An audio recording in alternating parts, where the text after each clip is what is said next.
말씀 보시겠습니다. 이 로마서를 골드 링이라고 합니다. 그래서 금반지 아시죠? 성경 모든 말씀이 중요하죠. 한 구절 한 구절이 하나님의 말씀이기 때문에 참 중요한데 그 중에서도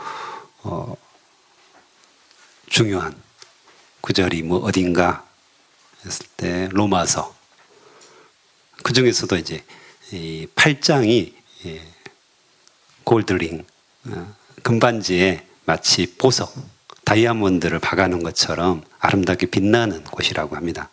그래서 보석 중에 보석이다 이렇게 표현하는 분들이 있어요. 그만큼 이제 굉장히 하나님의 마음, 또 하나님의 뜻이 잘 드러나 있는 그런 장이 되겠습니다. 그래서 처음에 그러므로라고 이제 시작되죠. 그러므로는 단어가 로마서에서는 굉장히 많이 나오는데 지난번에 설명했듯이 원인과 결과를 나타낸다고 이렇게 이야기했습니다. 그래서 그러므로라는 단어가 나오면 앞에 어떤 구절들이 쓰여져 있는가 이것을 보는 것이 굉장히 중요한데요. 그래서 7장에 24절에 보면 오라 나는 곤고한 사람이로다 이 사망의 몸에서 누가 나를 건져내랴 하죠. 계속해서 자기는 하나님의 뜻을 행하고자 하나 자기 마음의 죄악이 자기를 사로잡아 오는 것을 보면서 탄식하는 구절이 있잖아요. 그래서 이런 탄식을 쭉 하고 나서 그러므로 이제 그리스도 예수 안에 있는 자에게는 결코 정죄함이 없나니 말씀을 하십니다. 그래서 중요한 구절이 그리스도 예수 안에 있다는 것입니다. 안에 있다는 것은 붙어 있다, 거한다 라는 의미잖아요. 우리가 예수 그리스도 안에 거하고 또한 예수 그리스도도 내 안에 거함으로 말미암아서 우리가 연합하였고 한 몸이 되었다는 거잖아요. 그래서 한 몸이 된 자, 하나가 된 자, 이런 자들에게는 결코 정죄함이 없다. 정죄한다는 것은 뭡니까? 죄에 대해서 사단이 우리에게 정죄한다는 거잖아요. 그 정죄함의 최고 결론이 뭐죠? 죄의 삭슨 사망이다. 죽는다는 것입니다. 너는 죽는다. 그래서 보통 사람들, 우리를 포함해서 모든 사람들은 죽음에 대한 공포가 있죠. 두려움이 있습니다. 왜 죽음이 두렵죠? 특별히 분리에 대한 두려움이 있는 거죠. 그래서 많은 사람들이 요즘 이렇게 우울증을 겪는다든가 여러 가지 어려움을 겪으면 자살을 하잖아요. 그래서 이제 외롭다는 거잖아요. 분리된 사람과 사람이 하나가 되고 또 소통을 해야 되는데 이 분리됐을 때의 불안감이 인간에게 가장 큰 고통입니다. 실제로. 그래서 죽는다는 것은 분리를 의미합니다. 그래서 계속해서 사단이 우리에게 공격하는 거죠. 너는 하나님으로부터 분리되어 있다. 사람으로부터 분리되어 있다. 결국은 또 죽을 것이다. 그렇지만 성경은 뭘 말하죠? 이 구절이 앞에 쭉 정죄함이 없다 이렇게 강조를 하면서 특별히 사망이 너에게 있지 않다. 분리됨이 너에게 있지 않다 이렇게 말씀하시면서 마지막 구절 보면 8장 마지막 구절 이런 말씀이 있어요. 39절에 보면 높음이나 깊음이나 다른 어떤 피조물이라도 우리를 우리 주 그리스도 예수 안에 있는 하나님의 사랑에서 끊을 수 없으리라. 아멘. 끊을 수 없으리라 이렇게 말씀하시는 거예요. 그래서 결코 정죄함이 없다. 하나님의 사랑에서 끊을 수 없다. 같은 말이죠. 결코 분리되지 않는다는 거죠. 하나님과 하나된 예수 그리스도 안에 있는 이 사실이 결코 흔들리지 않을 거라 이렇게 말씀을 하시는 거죠. 우리에게 사망이 없다. 영원한 분리가 없다. 이렇게 말씀을 하시는 겁니다. 그래서 굉장히 중요한 구절이죠. 2절에 보면 이는 그리스도 예수 안에 있는 생명의 성령의 법이 죄와 사망의 법에서 너를 해방하였음이라 말씀하시는데요. 성령께서 우리를 이끄시는데 그 법이 죄와 사망의 법보다 훨씬 강하다는 거죠. 그래서 우리를 해방하였다는 거죠. 조상의 저주로부터 해방하고 죄의 저주로부터 해방하고 질병의 저주로부터 해방하고 우리가 모든 겪는 이 땅에서 모든 겪게 되는 그 죄의 저주로부터 우리를 완전하게 자유하게 하셨다. 이렇게 말씀하십니다. 그래서 4절도 육신을 따르지 않고 그 영을 따라. 그래서 영에 대한 이야기들이 쭉 나옵니다. 5절에도 육신을 따르는 자는 육신의 일을, 영을 따르는 자는 영의 일을 생각하나니 육신의 생각은 사망이요 영의 생각은 생명과 평안이니라. 아멘. 영생이라는 거죠. 영원한 삶. 그런데 우리가 영원히 산다. 이게 기쁜 일이 아니라요. 영원히 주님과 함께 산다는 게 기쁜 일입니다. 그래서 종종 우리가 영생을 생각할 때 어떤 개념을 생각하냐면 죽어서 가는 천국, 죽어서 하나님과 동행하는 이걸 많이 생각하는데 실제로 지금도 우리가 영원한 삶을 살고 있습니다. 왜냐하면 예수 그리스도가 영생이시잖아요. 생명이시잖아요. 그분이 내 안에 사심으로 말미암아서 나는 지금 현재 영원한 삶을 사는 겁니다. 죽어서 영원한 삶을 사는 것이 아니라 죽어서 천국을 경험하고 죽어서 하나님 나라를 경험하는 것이 아니라 지금 현재 우리가 동일하게 영원한 삶, 하나님과 동행하는 삶, 하나님 나라를 경험하고 있고요. 천국을 경험하고 있는 것입니다. 이게 이제 이미 우리에게 주어진 삶인데 영의 생각은 생명과 평안이다. 이렇게 이미 선언을 하셨죠. 단지 뭐가 문제죠? 왜 우리는 늘 어렵죠? 왜 늘 고민하죠? 왜 늘 두려움과 걱정과 근심에 쌓여있죠? 하루도 평안한 날이 없다는 생각이 들지 않으세요? 때로는. 그죠? 우리가 성령 충만했을 때는 이렇게 너무 아름다운 세상, 기쁘고 즐거운 삶 이렇게 생각하지만 자꾸 뭔가 겹치고 하면 어떤 마음이 들어요? 나쁜 일들이 겹치고 어려운 일들이 겹치면 하루도 바람잘 날 없다. 평안한 날이 없다. 이런 생각들이 문득 들잖아요. 그런데 성경 말씀은 분명하게 선언한 것이 있습니다. 영의 생각은 평안과 생명과 평안이다. 영원한 생명을 너희들이 가지고 있다. 문제는 우리가 누리지 못하는 거죠. 우리가 가지고 있는 것을 누리지 못한다는 이게 문제입니다. 그래서 자꾸 우리가 말씀 보고 기도하고 자꾸 하나님을 생각하고 이 이유가 하나님이 주신 모든 것들을 우리가 누리기 위해서입니다. 다니엘 기도에서도 우리 간증을 듣는 이유가 뭡니까? 그 사람들의 삶을 들으면서 보면서 그 사람들이 누렸던 하나님, 그 사람들이 경험했던 하나님, 그 사람들이 만났던 하나님을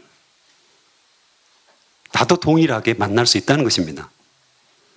나도 그것을 누리기 시작하면 풍성한 삶을 누릴 수 있다는 그 사실을 전제로 합니다. 그래서 듣고 그렇지.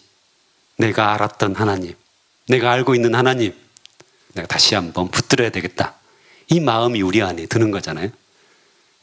그래서 우리는 이미 주어진 삶, 이미 주어진 예수 그리스도와 함께하는 삶, 그 안에 산 삶, 이것을 누리는 그런 성도들이 되어야 되겠습니다. 그래서 7절에도 보면 육신의 생각은 하나님과 원수가 된다. 다시 강조를 하잖아요. 원수 관계가 회복되기 위해서는 예수 그리스도의 피로 우리가 화목하게 되고 화평하게 되는 거잖아요. 그래서 예수 그리스도가 화목제물이 되셔가지고 우리가 다시금 하나님을 기쁘시게 할 수 있다고 말씀하시는데 육신에 속하면, 죄에 속하면 하나님을 기쁘시게 할 수 없다 강조를 하죠. 그래서 이 원수도 역시 마찬가지입니다. 원수가 되면 계속해서 설명했듯이 분리가 되죠. 부부싸움을 해서 원수가 되면 각방을 쓰게 되고 따로 거하는 것이 편하게 되는 거잖아요. 이것과 마찬가지로 우리가 죄로 말미암아 원수된 관계, 이건 하나님이 기뻐하시지 않는다고 분명하게 말씀을 하십니다. 그래서 자꾸 우리가 회개하고 주님 앞에 돌아가는 삶, 이게 얼마나 중요한지 다시 한번 강조를 하고 있는데요. 어쨌든 1절에서 8절까지는 성령에 속한 사람이 어떤 사람인가, 이걸 말씀하고 계십니다. 그래서 성령에 속한 사람은 죄와 사망의 법에서 해방되었고요. 또 성령께서 이끄시는 삶, 성령의 생각대로 사는 삶이라고 분명하게 이야기를 하십니다. 그래서 모든 우리의 행동들은 생각에서 나오죠. 실제로 우리 마음의 생각이 좌우합니다. 그래서 우리 안에, 우리 마음속에 성령님께서 역사하신다, 이 말은 우리의 행동에 처음부터 성령께서 관여를 하신다는 의미입니다. 그래서 여기서도 영의 생각, 이 말씀 굉장히 중요하죠. 그래서 우리 행동의 기초, 그래서 자꾸 우리가 기도를 통해서 성령께서 나에게 역사해 주시옵소서, 내 생각을 바꿔 주시옵소서, 나의 마음을 바꿔 주시옵소서, 이 기도가 굉장히 필요하죠. 우리 자녀들 교육하는데 어떻습니까? 제일 많이 하는 말이 뭐죠? 하지 마라, 해라, 이거 하지 마, 저거 하지 마, 이 말을 우리가 계속 하고 있는 것을 경험합니다. 모두 뭐죠? 율법입니다. 율법. 정죄하는 거죠. 이렇게 나와 있으니까 이걸 하지 마라, 이걸 하라, 똑같거든요. 율법의 이 말씀이 뭘 하라, 하지 마라, 이 말씀이거든요. 우리는 자녀들이 변화되고 잘 살기를 간절히 원하잖아요. 맞죠? 어느 부모나 똑같은 심정입니다. 아이가 이것을 행동함으로 말미암아서 잘 되었으면 좋겠고, 저걸 하지 말므로 말미암아서 바른 길로 갔으면 좋겠다는 마음들이 늘 있는 거잖아요. 하지만 생각보다 자녀들은 내 마음처럼 변하지 않습니다. 오히려 그런 좋은 말에 반항하고요. 왜 반항할까요? 죄성이 있는 거죠. 여전히 죄의 본성이 그들 안에 있기 때문에 반항하게 됩니다. 그들 중심, 그들의 마음이 여전히 변화되지 않는 그런 모습이기 때문에 그렇습니다. 이럴 때 어떻게 해야 될까요? 계속 잔소리를 해야 됩니까? 될 때까지 하지 마라, 하지 마라, 하지 마라, 될 때까지 이거 해라, 저거 해라, 이렇게 하면 될까요? 보통 부모들은 그렇게 하죠. 왜 그렇습니까? 부모도 역시 죄성이 있기 때문에 그렇게 율법을 계속해서 강요하고 또 강요하죠. 그런데 모든 부모는 알고 있습니다. 그 잔소리가, 그 율법에 매이게 하는 것이 아이들에게 전혀 효과가 없다는 것을 잘 압니다. 그럼에도 불구하고 그 죄성을 여전히 가지고 있기 때문에 돌이키지 못하고 그 일들을 강요합니다. 여러분 어떻습니까? 여러분도 동일하게 자녀들에게 율법을 계속해서 강요하고 있지는 않습니까? 이거 해라, 저거 해라, 이거 하지 마라, 저거 하지 마라. 아마 녹음시키거나 CCTV로 우리 집을 한번 감시를 딱 한다. 나중에 저 형이 가서 틀어본다 하면 나는 아닌 것 같은데, 근데 실제로 그렇게 하고 있습니다. 성경은 오히려 그에 대해서 해결책을 제시하죠. 육신에 대해서 우리가 죽은 거잖아요. 그리스도와 함께 십자가에 못 박혀 죽고, 예수 그리스도와 함께 다시 한번 부활의 삶을 살아야 된다, 새 생명을 가지고 살아야 된다, 이렇게 말씀하시죠. 결국 성령과 함께 사는 삶, 성령의 법이 내 안에 지배하는 삶을 우리가 살아야 된다는 거죠. 동일하게 자녀들에게도 할 수 있는 게 없는 거예요. 실제로 율법의 어떤 요구를 계속해서 뭔가를 우리가 해봤자 아이들은 변화되지 않는다는 거죠. 오히려 우리가 성령 충만해서 주님, 간절하게 우리 아들, 딸의 마음이 성령으로 변화되게 도와주시옵소서, 성령께서 만져주시옵소서, 성령께서 변화시켜 주시옵소서, 성령께서 충만함으로 우리 자녀들 마음속에 거해 주십시오. 그들의 모습을 보면 답답해서 죽을 것 같은데 오히려 겸손히 물러서서, 나도 못하는 것을 왜 자녀들에게 강요를 하죠? 될 일도 아니잖아요. 그것을 우리가 인정하는 겁니다. 내가 우리 자녀들의 마음을 변화시킬 수 없습니다. 주님께서 만져주시옵소서, 그 안에 살아계신 성령님께서 역사하여 주시옵소서, 주님께서 시작하여 주시옵소서. 변화를 시작하여 주시옵소서. 생각을 변화시켜 주시옵소서. 이런 기도가 우리 안에 터져 나온다면 하나님께서 하실 겁니다. 아무리 내가 말해도, 아무리 잔소리해도 아이들은 변화되지 않지만 하나님께서 성령으로 터치하기 시작하시면 그들의 삶이 변화되는 놀라운 역사가 일어날 것입니다. 그것을 우리가 믿는 거죠. 그것을 우리가 확신하는 거죠. 그럼 어떻게 믿습니까? 증거가 있습니까? 그런데 성경은 아주 친절합니다. 친절한 금자씨처럼 이렇게 보면 9절부터 성령의 역할에 대해서, 역할이 뭐냐? 성령께서 어떤 일을 하시냐라는 것에 대해서 쭉 설명을 합니다. 그 중에 이제 오늘 21절까지 본문에서는 증인, 증거, 이런 단어들이 꽤나 많이 나옵니다. 그래서 하나님께서 성령으로 보내셔서 증거한다, 증언하신다, 이 말씀을 쭉 하시는 거죠. 11절에도 보면 예수를 죽은 자 가운데서 살리신 이의 영이 너희 안에 거하시면 그리스도 예수를 죽은 자 가운데서 살리신 이가 너희 안에 거하시는 그의 영으로 말미암아, 영으로 인해서 너희 죽을 몸도 살리시리라. 살리시리라 하면서 부활의 증거를 제시합니다. 너희들이 최후에 부활하게 될 것이다. 너희들이 십자가에 죽고 예수 그리스도와 함께 또한 부활을 경험할 것이다. 이렇게 말씀을 하시는 거죠. 부활신앙을 분명하게 증거하시는 분이 예수 그리스도 성령님이시라는 거죠. 그래서 우리가 부활의 영광을 누리고요, 해방되어서 새롭게 태어날 거라고 이야기를 하십니다. 증언을 하시는 거죠. 너희들 살아난다. 너희들 이 세상의 끝이 아니다. 예수 그리스도가 너희 안에 살아계심으로 말미암아 너희는 영원한 생명을 산다. 부활할 것이다. 여기서 비록 너희들이 쉽지 않은 삶을 살고 있지만 결국엔 이 고난의 끝은 사망이 아니다. 분리가 아니다. 죽음이 아니다. 부활이다. 살아났다. 이것을 예수님께서 성령님으로 또 증거를 하고 계십니다. 또한 두 번째로 증언하시는 것은 16절에 보면 성령이 친히 우리의 영과 더불어 우리가 하나님의 자녀인 것을 증언하시나니 말씀하십니다.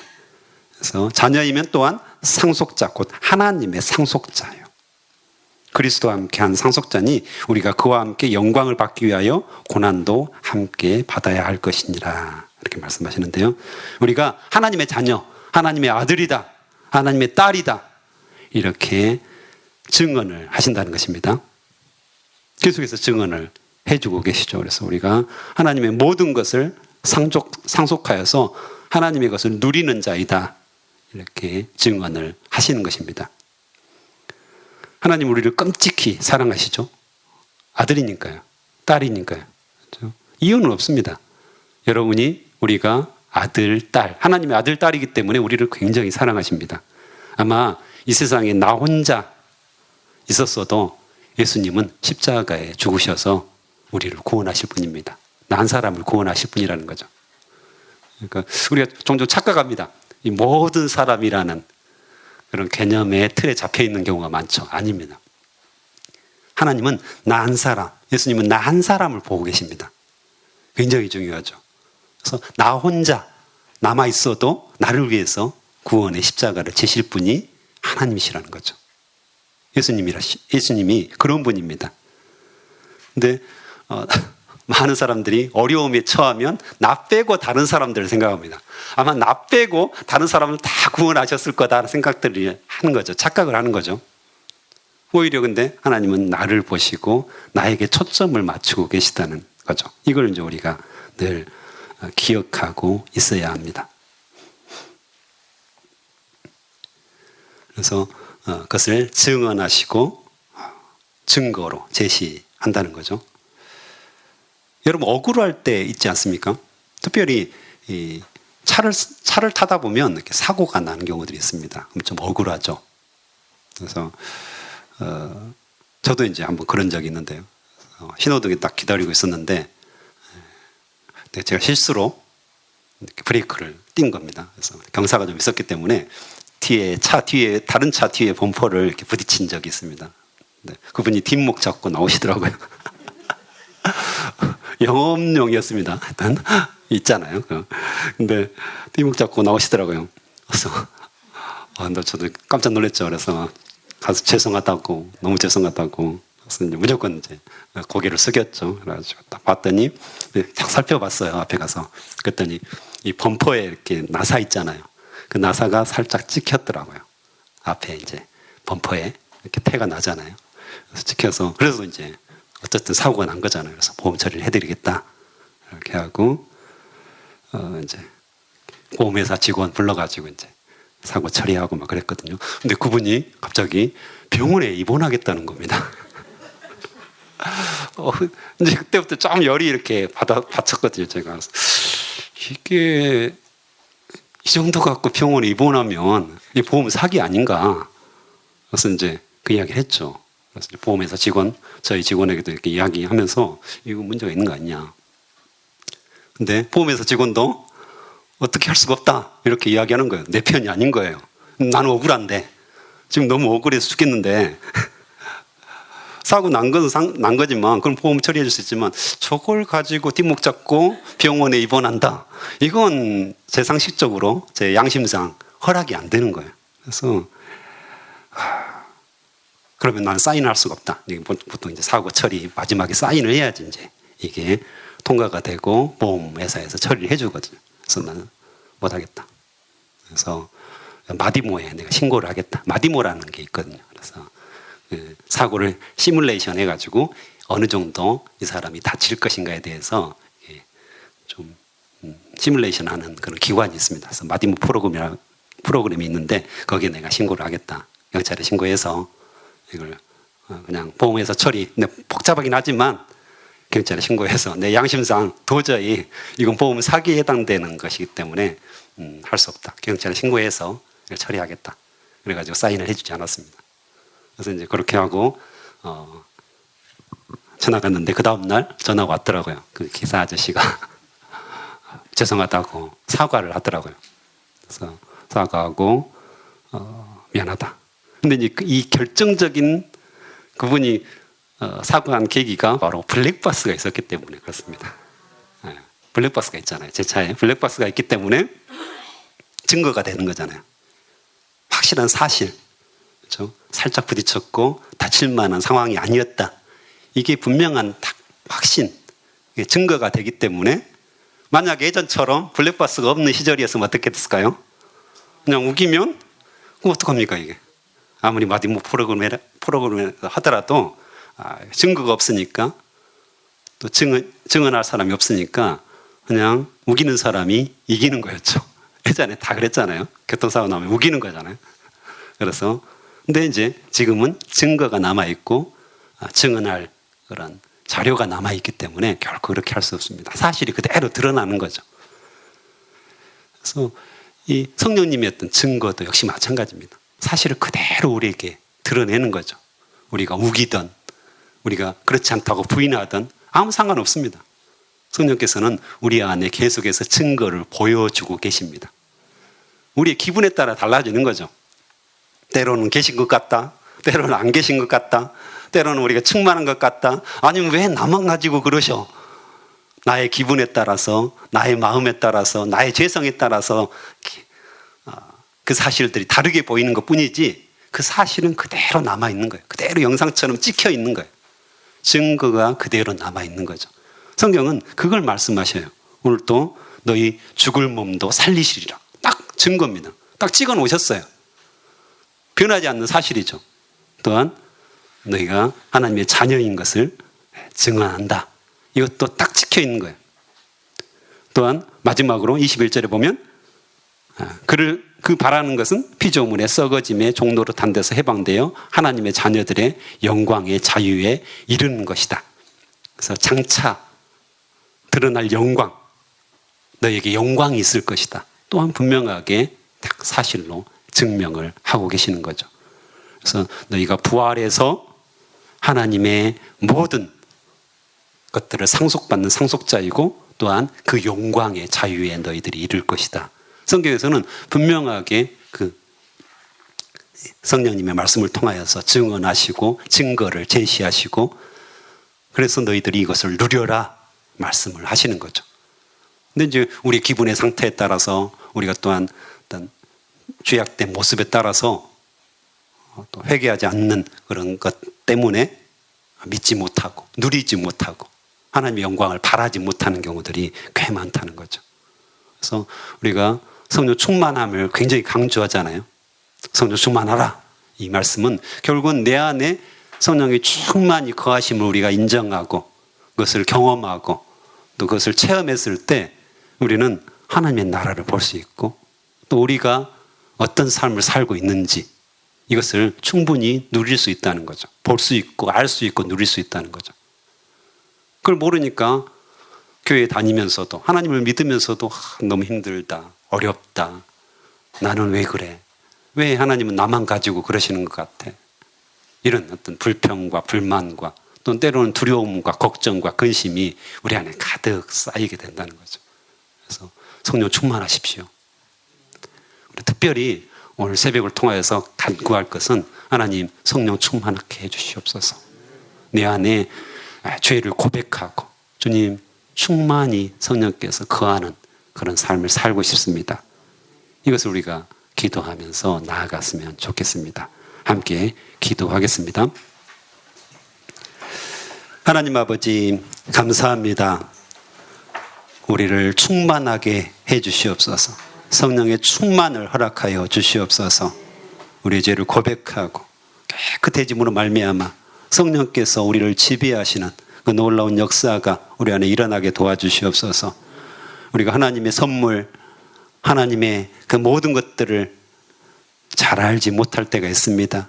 또한 그것을 누리지 못할 때가 있습니다. 주님, 저희들을 긍휼히 여겨주시고 불쌍히 여겨주시고 성령께서 우리 안에 함께 하심으로 말미암아 우리 안에 충만하심으로 말미암아 이 모든 것들을 누릴 수 있도록 도와주시옵소서. 부활의 영광을 보게 하옵소서. 또한 하나님의 자녀인 것을 또한 자녀로 말미암아 상속받는 것을 우리가 경험하게 도와주시고 하나님의 모든 영광을 누릴 수 있는 그런 축복된 삶을 살 수 있도록 역사하여 주시옵소서. 오늘 또 이 귀한 헌금을 주님 앞에 드립니다. 주님께서 받아주시고 또 이 헌금이 쓰이는 곳곳마다 하나님의 나라가 확장되게 하시고 또 드리는 자도 하나님의 영광을 볼 수 있도록 성령 충만을 경험할 수 있도록 축복하여 주시옵소서. 주님께서 우리 안에 귀한 것들을 시작하셨사오며 무릎 꿇을 때마다 역사하여 주시옵소서. 감사와 찬송을 드리며 예수님의 이름으로 기도합니다. 아멘.